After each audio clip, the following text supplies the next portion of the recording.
Hai, Assalamualaikum warahmatullahi wabarakatuh. Kembali lagi bersama saya, Sutradara Capung Terbang. Di video kali ini saya akan meneruskan Sirah Nabawiyah, sejarah hidup Nabi Muhammad SAW, karya dari Syekh Syafiur Rahman Al-Mubarakfuri. Pembahasan kali ini tentang agama bangsa Arab. Pembahasan kali ini cukup lama karena ada sekitar 13 halaman yang biasanya 1 atau 2 halaman saja.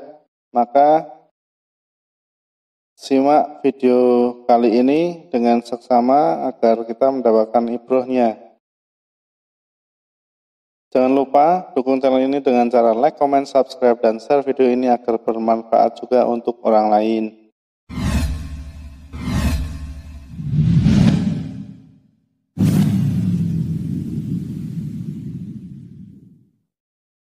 Agama bangsa Arab. Mayoritas bangsa Arab mengikuti dakwah Ismail alaihi salam, yaitu tatkala beliau menyeru kepada agama bapaknya Ibrahim alaihi salam. Inti ajarannya menyembah kepada Allah, mengesahkannya, dan memeluk agamanya.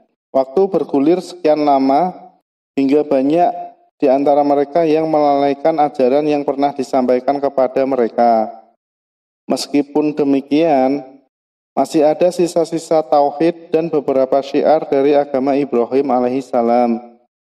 Hingga muncul Amr bin Luhai, pemimpin Bani Khuza'ah.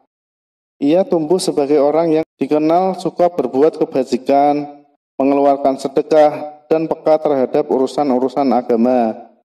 Sehingga semua orang mencintainya dan hampir-hampir menganggapnya sebagai salah seorang ulama besar dan wali yang disegani. Suatu saat ia mengadakan perjalanan ke Syam. Di sana dia melihat penduduk Syam yang menyembah berhala dan menganggap hal itu sebagai sesuatu yang baik serta benar. Sebab menurutnya Syam adalah tempat para rasul dan kitab. Karena itulah ia pulang sambil membawa berhala Hubal dan meletakkannya di dalam Ka'bah. Setelah itu, ia mengajak penduduk Mekah untuk berbuat kesyirikan terhadap Allah. Orang-orang Hijaz pada akhirnya banyak yang mengikuti penduduk Mekah, karena mereka dianggap sebagai pengawas Ka'bah dan penduduk tanah suci. Sumbernya dari Mukhtasar Siratul Rasul Syekh Muhammad bin Abdul Wahab halaman 12. Di buku halaman 71 terlihat peta sebagian berhala yang disembah bangsa Arab pada masa jahiliyah. Ada banyak berhala, di antaranya Wat, Suwa, Manal, Uzza, Hubal, Lata, Ya'ud, Zusura, Yafut. Berhala mereka yang tertua adalah Manat, yang ditempatkan di Musyalal di tepi Laut Merah di dekat Hudaid. Kemudian mereka membuat Lata di Taif dan Uzza di Wadi Naklah. Inilah ketiga berhala yang paling besar. Setelah itu kemusyrikan semakin merebak dan berhala-berhala yang lebih kecil bertebaran di setiap tempat di Hijaz. Dikisahkan bahwa Amr bin Luhai mempunyai pembantu dari jenis jin. Jin ini memberitahukan kepadanya bahwa berhala-berhala kaum Nuh, yaitu Wat, Suwa, Yahud, Ya'ud, dan Nasr, terpendam di Jeddah. Maka ia datang ke sana dan mengangkatnya, lalu membawanya ke Tihamah. Setelah tiba musim haji, ia menyerahkan berhala-berhala itu kepada berbagai kabilah. Sumbernya dari Sahih Al-Bukhari 1/222. Akhirnya, berhala-berhala itu kembali ke tempat asalnya masing-masing. Dengan demikian, di setiap kabilah dan di setiap rumah hampir bisa dipastikan ada berhalanya. Selain itu, mereka memenuhi Al-Masjid Al-Haram dengan berbagai macam berhala dan patung. Ketika Rasulullah Shallallahu Alaihi Wasallam menaklukkan Mekah, di sekitar Ka'bah terdapat 360 berhala. Rasulullah Shallallahu Alaihi Wasallam menghancurkan berhala-berhala itu hingga runtuh semua. Selanjutnya, beliau memerintahkan agar berhala-berhala tersebut dikeluarkan dari masjid dan dibakar. Sumbernya dari Ibid halaman 13, 50-52 dan 54. Begitulah kisah kemusyrikan dan penyembahan terhadap berhala yang menjadi fenomena terbesar dari agama orang-orang jahiliyah yang menganggap dirinya berada pada agama Ibrahim. Mereka mempunyai beberapa tradisi dan upacara penyembahan berhala yang mayoritas diciptakan oleh Amru bin Luhai. Orang-orang mengira apa yang diciptakan Amru itu merupakan sesuatu yang baru dan baik, serta tidak mengubah agama Ibrahim alaihi salam. Di antara upacara penyembahan berhala yang mereka lakukan adalah yang pertama, mereka mengelilingi berhala dan mendatanginya sambil berkomat-kamit di hadapannya.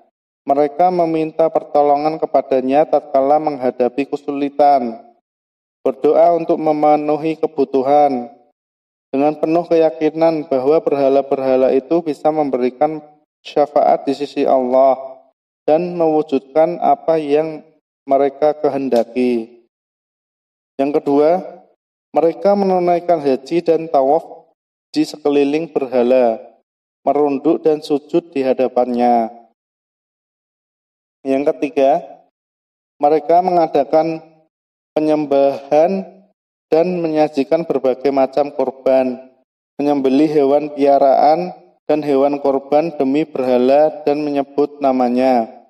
Dua jenis penyembelihan ini telah disebutkan Allah di dalam firman-Nya, "Wama dzubiha ala an-nusub," dan diharamkan bagimu yang disembelih untuk berhala. Al-Quran Surat Al-Maidah ayat ketiga. Serta wala ta'kulu mimma lam yudkaris muwahi alaih, dan janganlah kamu memakan binatang-binatang yang tidak disebut nama Allah ketika menyembelihnya. Al-Quran Surat Al-An'am ayat ke-121. Yang keempat, bentuk peribadatan yang lain. Mereka mengkhususkan sebagian dari makanan dan minuman yang mereka pilih untuk disajikan kepada berhala, dan juga mengkhususkan bagian tertentu dari hasil panen dan binatang piaraan mereka. Ada juga orang-orang tertentu yang mengkhususkan sebagian lain bagi Allah. Yang pasti mereka mempunyai banyak sebab untuk memberikan sesaji kepada berhala yang tidak akan sampai kepada Allah. Apa yang mereka sajikan kepada Allah hanya sampai kepada berhala-berhala mereka. Allah berfirman dalam Al-Quran Surat Al-An'am ayat ke-136 yang berbunyi, dan mereka memperuntukkan bagi Allah satu bagian dari tanaman dan ternak yang telah diciptakan Allah. Lalu mereka berkata sesuai dengan persangkaan mereka, ini untuk Allah dan ini untuk berhala-berhala kami. Maka sajian-sajian yang diperuntukkan bagi berhala-berhala mereka tidak sampai kepada Allah, dan sajian-sajian yang diperuntukkan bagi Allah, sajian itu sampai kepada berhala-berhala mereka. Amat buruklah ketetapan mereka itu. Yang kelima, di antara jenis peribadatan yang mereka lakukan ialah dengan bernazar menyajikan sebagian hasil tanaman dan ternak untuk berhala-berhala itu. Allah berfirman dalam Al-Quran Surat Al-An'am ayat ke-138 yang artinya, Dan mereka mengatakan, inilah hewan ternak dan tanaman yang dilarang. Tidak boleh memakannya kecuali orang yang kami kehendaki. Menurut anggapan mereka, dan ada binatang ternak yang diharamkan menungganginya, dan ada binatang ternak yang mereka tidak menyebut nama Allah waktu menyembelihnya, semata-mata membuat-buat kedustaan terhadap Allah. Kelak Allah akan membalas mereka terhadap apa yang selalu mereka ada-adakan. 6. Beberapa jenis unta yang dijuluki Bahirah, Sa'ibah, Wasilah, dan Hami juga diperlakukan sedemikian rupa. Ibnu Ishaq mengisahkan, Bahirah adalah anak Sa'ibah, unta betina yang telah beranak 10, yang semuanya betina dan sama sekali tidak mempunyai anak jantan. Unta ini tidak boleh ditunggangi, tidak boleh diambil bulunya, dan susunya tidak boleh diminum, kecuali oleh tamu. Jika kemudian melahirkan lagi anak betina, maka telinganya harus dibelah. Setelah itu ia harus dilepaskan secara bebas bersama induknya, dan harus mendapatkan perlakuan seperti induknya. Wasilah adalah domba betina yang selalu melahirkan anak kembar betina selama 5 kali secara berturut-turut. Tidak diselingi kelahiran anak jantan sama sekali. Domba ini dijadikan sebagai perantara untuk peribadatan. Oleh karena itu mereka berkata, aku mendekatkan diri dengan domba ini. Tetapi bila setelah itu unta tersebut melahirkan anak jantan, maka tidak ada yang mati, maka domba ini boleh disembelih dan dagingnya dimakan. Hami adalah unta jantan yang sudah membuntingi 10 betina yang melahirkan 10 anak betina secara berturut-turut tanpa ada jantannya. Unta seperti ini tidak boleh ditunggangi, tidak boleh diambil bulunya, harus dibiarkan lepas dan tidak boleh dimanfaatkan untuk kepentingan apapun. Untuk itu, Allah Subhanahu wa Ta'ala menurunkan ayat dalam Al-Quran surat Al-Maidah ayat ke-103 yang artinya Allah sekali-kali tidak pernah mensyariatkan adanya Bahirah, Sa'ibah, Wasilah, dan Ham. Akan tetapi orang-orang kafir membuat-buat kedustaan terhadap Allah, dan kebanyakan mereka tidak mengerti. Allah juga menurunkan ayat, dan mereka mengatakan, apa yang ada di dalam perut binatang ternak ini adalah khusus untuk pria kami, dan diharamkan atas wanita kami. Dan jika yang dalam perut itu dilahirkan mati, maka pria dan wanita sama-sama boleh memakannya. Al-Quran surat Al-An'am ayat ke-139. Namun ada yang menafsirkan binatang ternak tersebut berbeda dengan yang telah disebutkan tadi. Sumbernya dari Ibnu Hisham 1-89-90. Sa'id bin Al-Musayyab telah menegaskan bahwa binatang-binatang ternak dipersembahkan untuk togut-togut mereka. Sumbernya dari Sahih Al-Bukhari 1-499. Di dalam As-Sahih disebutkan secara marfu bahwa Amru bin Luhai adalah orang pertama yang mempersembahkan unta untuk berhala. Sumber dari Ibid. Bangsa Arab berbuat seperti ini terhadap berhala-berhalanya dengan disertai keyakinan bahwa hal itu bisa mendekatkannya kepada Allah dan menghubungkan mereka kepadanya, serta memberikan manfaat di sisinya, sebagaimana yang dikatakan dalam Al-Quran, surat Az-Zumar ayat ketiga, yang artinya, kami tidak menyembah mereka, melainkan supaya mereka mendekatkan kami kepada Allah dan sedekat-dekatnya. Di ayat yang lain, dan mereka menyembah selain daripada Allah, apa yang tidak dapat mendatangkan kemudaratan kepada mereka dan tidak pula kemanfaatan.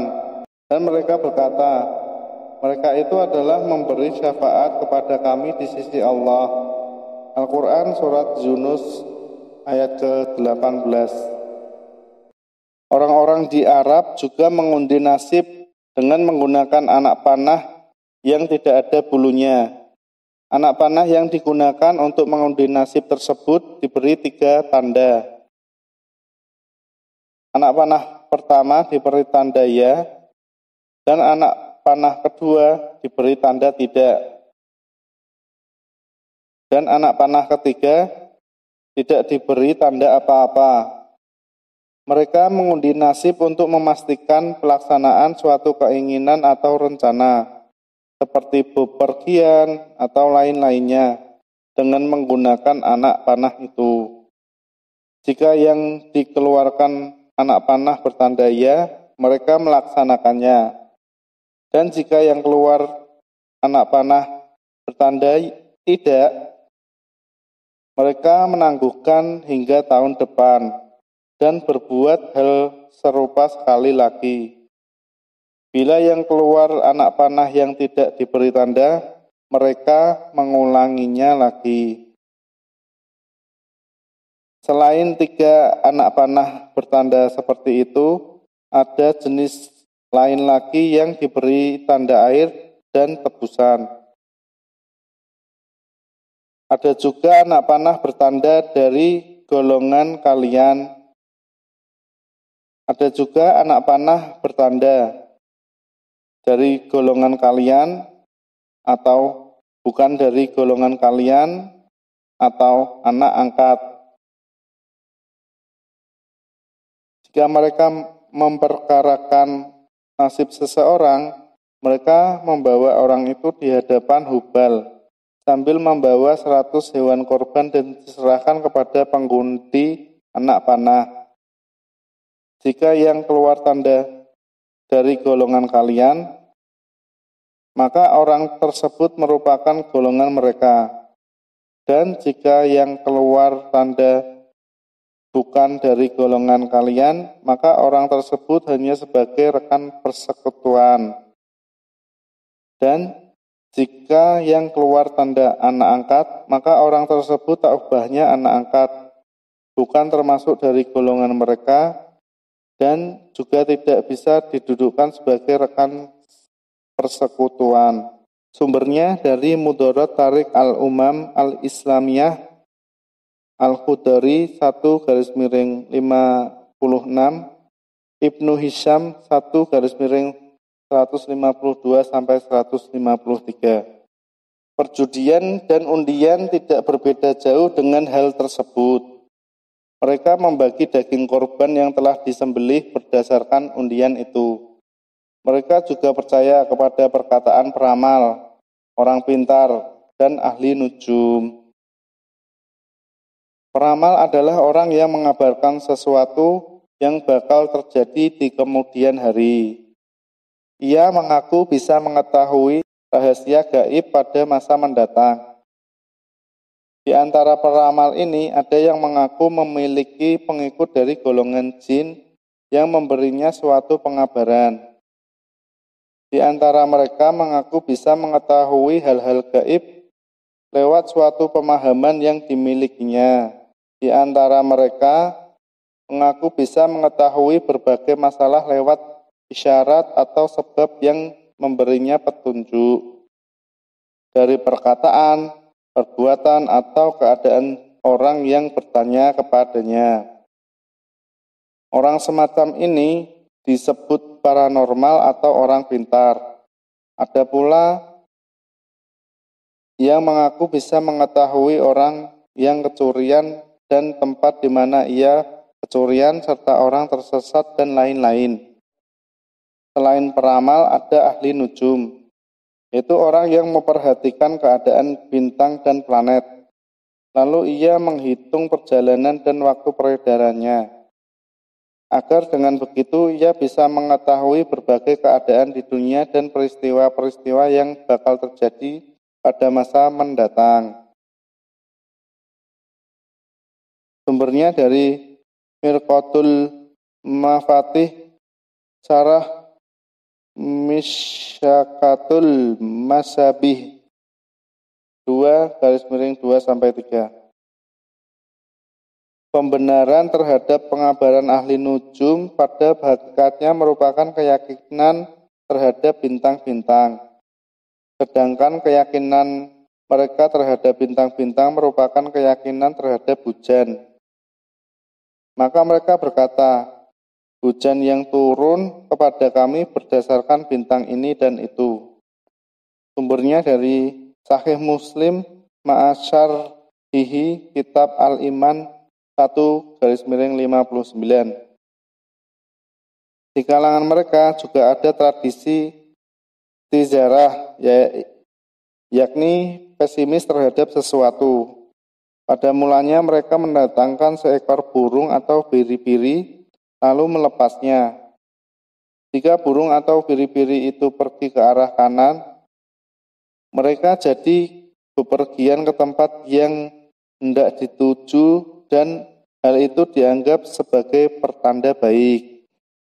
Jika burung atau biri-biri tersebut berjalan ke kiri, mereka mengurungkan niatnya untuk bepergian dan menganggapnya sebagai tanda kesialan. Mereka juga meramal di tengah perjalanan bila bertemu burung atau hewan tertentu. Tidak berbeda jauh dengan hal tersebut adalah kebiasaan mereka menggantung ruas tulang kelinci. Mereka juga meramal kesialan dengan sebagian hari, bulan, hewan, atau wanita. Mereka percaya bahwa bila ada orang mati terbunuh, jiwanya tidak tentram bila dendamnya tidak dibalaskan. Ruhnya bisa menjadi burung hantu yang berterbangan. Di padang pasir seraya berkata, berilah aku minum, berilah aku minum. Jika dendamnya sudah dibalaskan, maka ruhnya menjadi tentram. Sumbernya dari Sahih Al-Bukhari 2/851-857 dengan Hasyiyah Syekh Ahmad Ali As-Saharanfuri.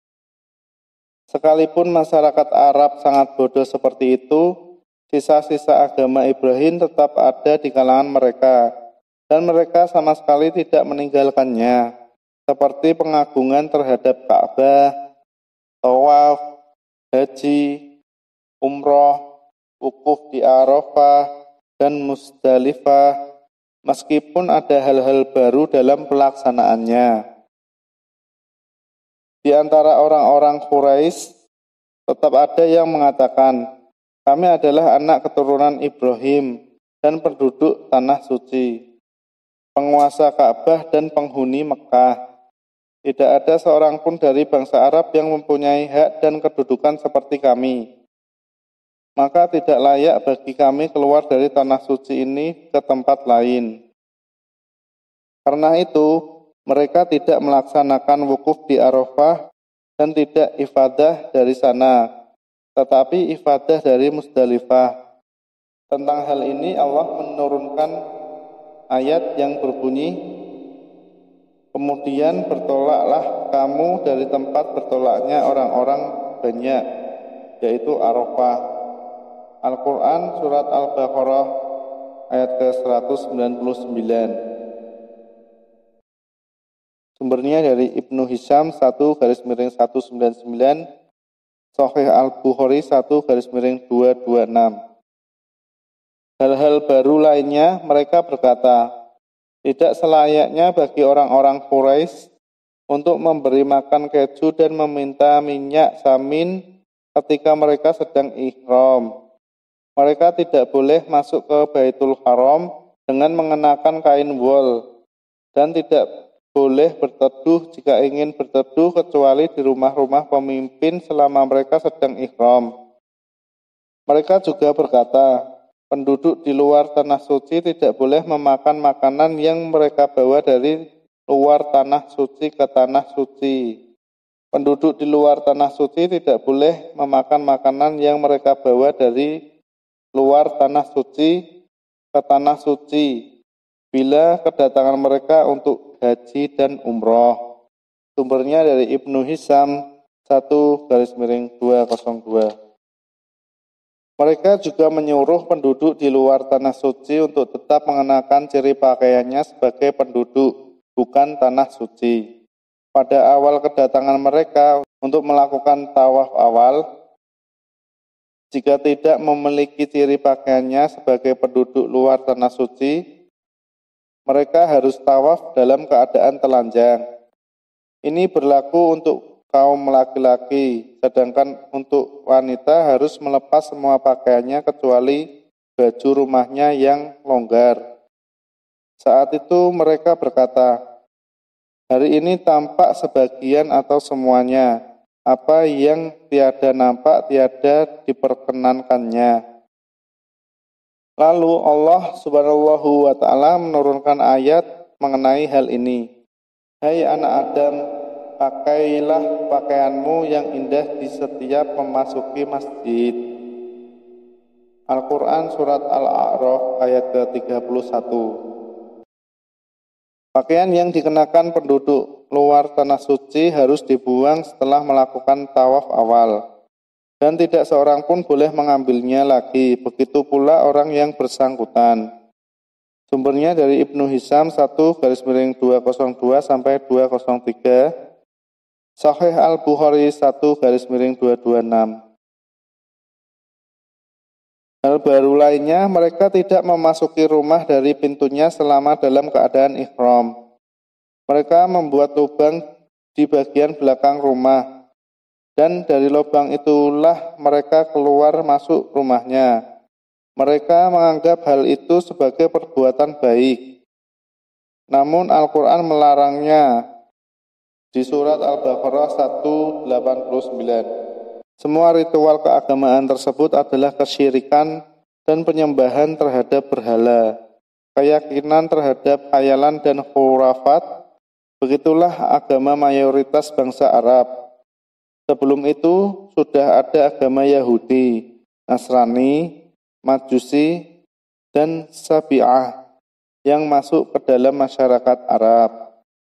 Orang-orang Yahudi mempunyai dua latar belakang, sehingga mereka berada di Jazirah Arab, yang setidak-tidaknya digambarkan dalam dua hal berikut ini. Yang pertama, kepindahan mereka pada masa penaklukan bangsa Babylon dan Asyur di Palestina yang mengakibatkan tekanan terhadap orang-orang Yahudi, penghancuran negeri mereka dan pemusnahan mereka di tangan Nebukadnezar pada tahun 587 sebelum Masehi. Di antara mereka banyak yang ditawan dan dibawa ke Babilonia. Sebagian di antara mereka juga ada yang meninggalkan Palestina dan pindah ke Hijaz. Mereka menempati Hijaz bagian utara. Sumbernya dari Qalbu Jaziratil Arab halaman 151.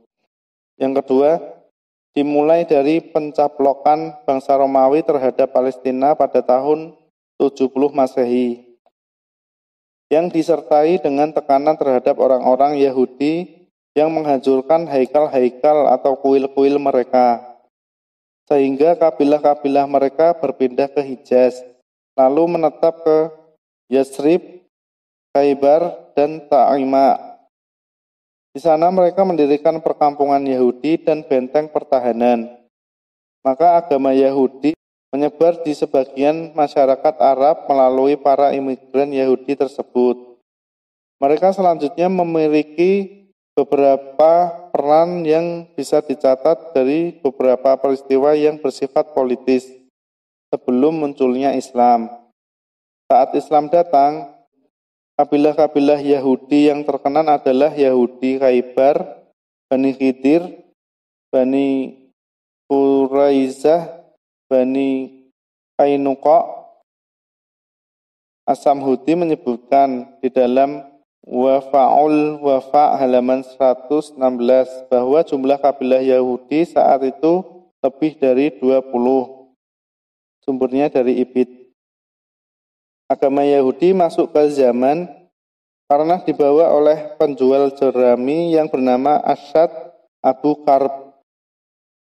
Awal mulanya ia pergi untuk berperang ke Yasrib dan memeluk agama Yahudi di sana. Sepulangnya di Yasrib, ke zaman dia membawa 2 pemuka Yahudi dari Bani Quraisyah, sehingga agama Yahudi menyebar di sana. Setelah Asyad meninggal dunia dan digantikan anaknya Yusuf Zunawas, ia memerangi orang-orang Kristen dari penduduk Najran dan memaksa mereka untuk masuk agama Yahudi. Karena mereka menolaknya, maka ia menggali parit dan membakar mereka di dalam parit itu. Tak seorang pun yang tersisa, laki-laki maupun wanita, tua maupun muda. Ada yang mengisahkan bahwa korban yang dibunuhnya mencapai 20-40 ribu. Peristiwa ini terjadi pada bulan Oktober 523 Masehi. Sumbernya dari Tafhimul Quran 6-297-298 dan Ibnu Hisham 1-20-22, 27, 31, 35, dan 36. Al-Quran telah memuat sebagian kisah ini di dalam surat Al-Buruj. Sementara itu, agama Nasrani masuk ke Jazirah Arab melalui kependudukan orang-orang Habasyah dan Romawi. Pendudukan orang-orang Habasyah yang pertama kali di zaman pada tahun 340 Masehi dan terus berlanjut hingga tahun 378 Masehi. Sumbernya dari Tafhimul Quran 6-297. Pada masa itu, misionaris Nasrani menyelusup ke berbagai tempat di zaman. Tidak lama kemudian ada seorang yang zuhud dan doanya senantiasa dikabulkan dan memiliki karomah, datang ke Najran. Ia mengajak penduduk-penduduk Najran untuk memeluk agama Nasrani. Mereka melihat garis-garis kejujuran dirinya dan kebenaran agamanya. Oleh karena itu, mereka memenuhi ajakannya untuk memeluk agama tersebut. Sumbernya dari pembahasan di Ibnu Hisham 1-31-34. Setelah orang-orang Habasyah menduduki zaman untuk mengembalikan kondisi karena terkena Zunawas dan Abraha memegang kekuasaan di sana, maka agama Nasrani berkembang pesat dan sangat maju. Karena semangatnya dalam menyebarkan agama ini, Abraha membangun sebuah gereja di zaman dan dinamakan Ka'bah zaman. Ia menginginkan agar semua bangsa Arab atau berhaji ke gereja ini dan hendak menghancurkan Baitullah di Mekah. Namun Allah membinasakannya. Bangsa Arab yang memeluk agama Nasrani adalah dari suku-suku Ghassan, kabilah-kabilah Taghlib, Tayyi', dan yang berdekatan dengan orang-orang Romawi. Bahkan sebagian Raja Hirah juga memeluk agama Nasrani. Adapun agama Majusi lebih banyak berkembang di kalangan bangsa Arab yang berdekatan dengan orang-orang Persia. Agama ini juga pernah berkembang di kalangan orang-orang Arab Irak, Bahrain, dan wilayah-wilayah di pesisir Teluk Arab. Ada pula penduduk zaman yang memeluk agama Majusi ketika bangsa Arab menduduki zaman. Sementara itu, agama Sabi'ah menurut beberapa kisah dan catatan berkembang di Irak dan lainnya, yang dianggap sebagai agama kaum Ibrahim Kadlan. Banyak penduduk Syam dan Yaman pada masa dahulu yang memeluk agama ini setelah kedatangan beberapa agama baru, seperti agama Yahudi dan Nasrani. Agama Sabi'ah mulai kehilangan ekstensinya dan surut. namun sisa-sisa penganutnya tetap ada dan bercampur dengan penganut agama Majusi atau berdampingan dengan mereka di pemukiman masyarakat Arab di Irak dan pinggiran Teluk Arab. Sumbernya dari Tarik Ardil Quran 2-193 sampai 208. Komentar mengenai hakikat Sabi'ah, Al-Hafiz Ibnu Katsir berkata dalam tafsirnya, cetakan 2 Darut Thayyibah Tahqiq Sami As-Salamah telah menyebutkan perbedaan dalam persoalan hakikat Sabi'ah 1-290.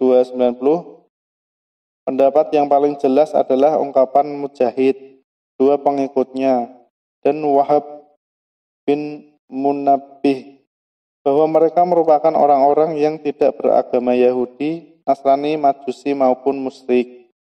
Mereka adalah kaum yang hidup pada masa fatrah dan tidak berada dalam satu agama yang ditetapkan bagi mereka, yang mereka ikuti. Karena itulah kaum musyrikin menjuluki apa saja yang masuk Islam sebagai kalangan Sabi'ah. Artinya ia keluar dari seluruh agama penduduk bumi pada waktu itu. Beberapa ulama mengatakan Sabi'in ini adalah orang-orang yang belum sampai kepada mereka dakwah seorang nabi pun. Wallahu a'lam. Disebutkan pula dalam tafsir Al-Qurtubi pada tafsiran surat Al-Baqarah ayat ke-62, pada pendahulu atau salaf berbeda pendapat tentang Sabi'in. Sebagian orang mengatakan bahwa mereka dari ahli kitab. Sembelihan mereka boleh dimakan dan wanita mereka boleh dinikahi. Sebagian lain mengatakan mereka beragama yang mirip dengan agama Nasrani. Hanya saja kiblat mereka menghadap ke selatan. Mereka mengira berada di atas agama Nuh alaihissalam. Sebagian lain lagi mengatakan mereka kaum yang memadukan agama mereka dari agama Yahudi dan Majusi, sehingga sembelihan mereka tidak boleh dimakan dan para wanita kalangan mereka tidak boleh dinikahi. Ada juga yang mengatakan mereka adalah kaum yang menyembah para malaikat, sholat menghadap kiblat, membaca kitab Zabur, dan sholat 5 waktu. Kemudian orang yang berpendapat seperti ini mengatakan, dan yang dihasilkan dari keyakinan mereka bahwa mereka bersatu meyakini pengaruh bintang-bintang. Karena itu, ahli ilmu menfatwakan bahwa mereka kafir. Dalam Al-Mawsu'ah Al-Musyarah disebutkan bahwa kaum Sabi'in satu-satunya masih ada hingga hari ini yang menganggap Yahya sebagai nabi. Mereka adalah sekte Mandean yang menganggap suci planet dan bintang-bintang. Di antara ajaran agama mereka adalah menghadap ke kutub utara, dan demikian juga pembaptisan di dalam air.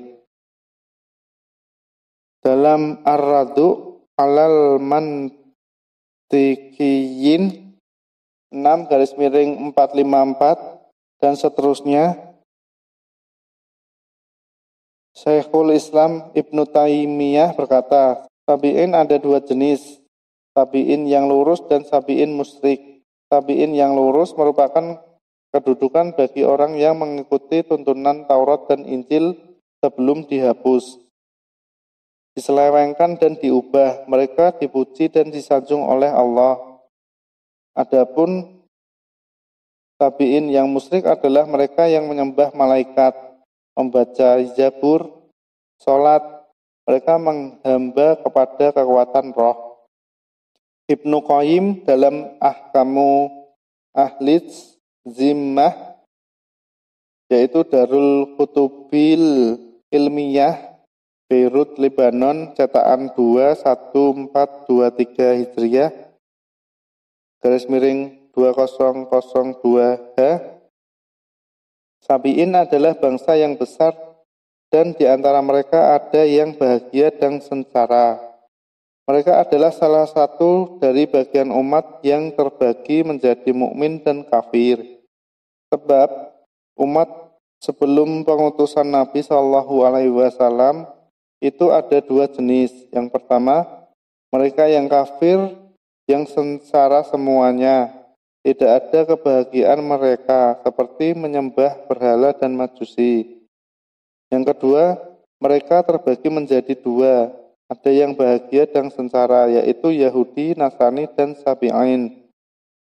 Dua golongan tersebut telah disebutkan oleh Allah dalam kitabnya, yaitu Al-Quran Surat Al-Baqarah ayat ke-62, Al-Quran Surat Al-Ma'idah ayat ke-69, dan Al-Quran Surat Al-Hajj ayat ke-17. Di ayat yang disebutkan terakhir, tidak disebutkan kalimat yang beriman di antara mereka kepada Allah dan hari akhir. Karena Majusi dan orang-orang musyrik disebutkan bersama dengan mereka. Jadi, Allah telah menyebutkan 6 golongan manusia, 2 golongan sengsara, sedangkan 4 sisanya terbagi menjadi 2 kelompok, bahagia dan sengsara. Dan karena Allah menjanjikan pahala bagi orang yang beriman dan beramal soleh di antara mereka, maka Allah hanya menyebutkan 4 kelompok manusia tersebut. Dalam ayat tersebut ada perincian di antara kelompok manusia yang memasukkan 2 kelompok manusia bersama mereka. Dan di dalam ayat itu juga terdapat janji untuk membalas orang yang kelompok manusia yang tidak masuk kelompok mereka. Jadi, bisa diketahui bahwa Sabi'in itu ada yang beriman, kafir, bahagia, dan sengsara. Bangsa kuno sebelum Yahudi dan Nasara, mereka ada beberapa jenis, yaitu Sabi'in yang lurus dan Sabi'in yang musyrik. Haran merupakan kerajaan mereka sebelum Al-Masih. Mereka memiliki berbagai buku, tulisan, dan ilmu. Sekelompok besar dari mereka menetap di Baghdad, termasuk di antaranya Ibrahim bin Hilal Asy-Syafi'i yang memiliki banyak tulisan.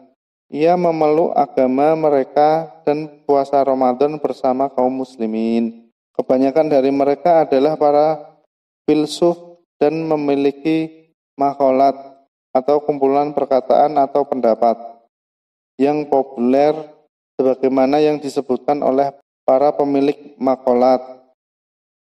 Dengan demikian, kita telah mendapatkan bahwa Sabi'ah itu memiliki beberapa sekte dan kelompok.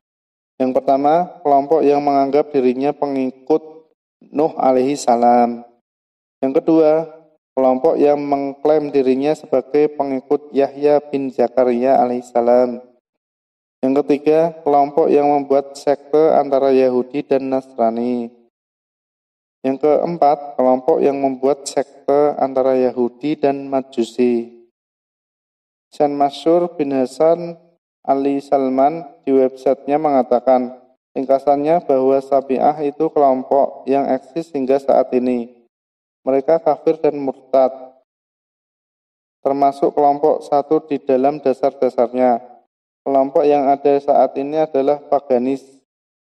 Mereka tidak diperlakukan seperti ahli kitab dari sisi kebolehan menikahi wanita-wanita mereka yang menjaga kesucian dan memakan sembelihan mereka. Wallahu alam. Lihat pula dari Al-Mausu'ah Al-Muyassarah fi Al-Adyan wa Al-Madhib Al-Mu'asirah wa Mi Al-Malah. Nah, seperti itu teman-teman, pembahasan yang sangat panjang itu sekitar 1 jam ya. Saya membacakan pembahasan kali ini, agama dari bangsa Arab. Ada beberapa agama, yaitu ada banyak lah yang sudah saya sebutkan tadi, dari Yahudi, Nasoro, Nasrani, Majusi, dan Sabi'ah. Pembahasan kali ini sangat panjang dan lebar dibeberkan sama penulis dari Syekh Syafiur Rahman Al-Mubarakfuri. Dengan kita membaca seperti ini, kita akan lebih tahu dan paham bagaimana kondisi-kondisi sebelum Nabi Muhammad SAW lahir dan diutus sebagai Nabi dan Rasul Allah. Maka jika teman-teman suka video seperti ini, jangan lupa like, comment, subscribe, dan share video ini agar bermanfaat juga untuk orang lain. Jika ada kesalahan itu murni dari saya memohon maaf. Jika ada yang benar itu dari Allah Subhanahu wa ta'ala, Allah dan Rasulnya terbebas dari kesalahan. Akhirul kalam, subhanakallahumma wa bihamdika, asyhadu an la ilaha illa anta astaghfiruka wa atubu ilaik. Wassalamualaikum warahmatullahi wabarakatuh.